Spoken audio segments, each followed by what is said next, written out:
My family's always been involved in the city. I'm 29 years old. For the past 3 generations, we've all been here, right?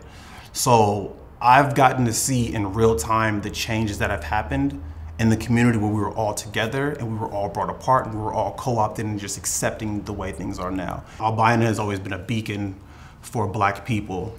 We all have very similar stories. We all came to Portland in pursuit of jobs. We came to work on the railroads and the shipyards, and we found a home in the Albina community. So it means a lot to all of us to say that we have a place where, in what is one of the whitest cities in the country, we have a place that we were able to settle down, build our roots, build a community, and really take care of each other. Before we talk about where the community is going, we have to talk about where the community has been and the giants that have come before us to set us up in a way where we can actually have a real conversation about coming back to the community, bringing real prosperity, economic development, real wealth creation. You know, we settled down in this community. We were displaced by the construction of the original I-5 project, as well as the hospital building. Economics is a big part of why we were displaced.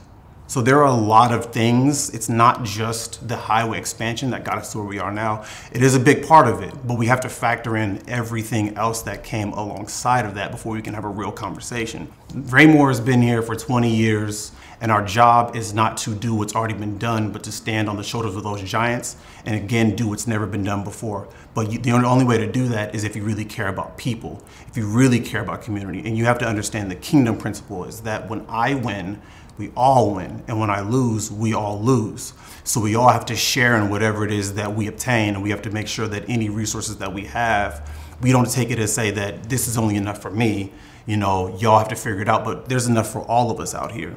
So Raymore has been very intentional to make sure that if we win, that everybody in our community, whether they're there now or they've been displaced, that they all win. And there's an opportunity for us all to come back and sit at the table and take a part of this.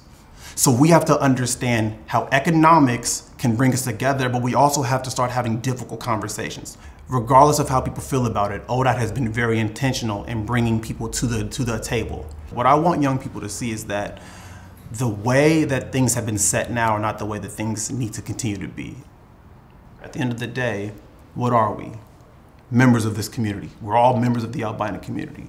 We all were disenfranchised, our families were displaced, we all were removed from this area, and we all have an opportunity, an obligation to love one another, to care for one another, and to be there for one another, right, wrong, or indifferent, to understand how can we build together? How can we make this work together? I see us moving towards that freedom. I see us moving towards that prosperity. We are on the edge of a renaissance, right? I very much believe that. We just have to continue walking down this path together.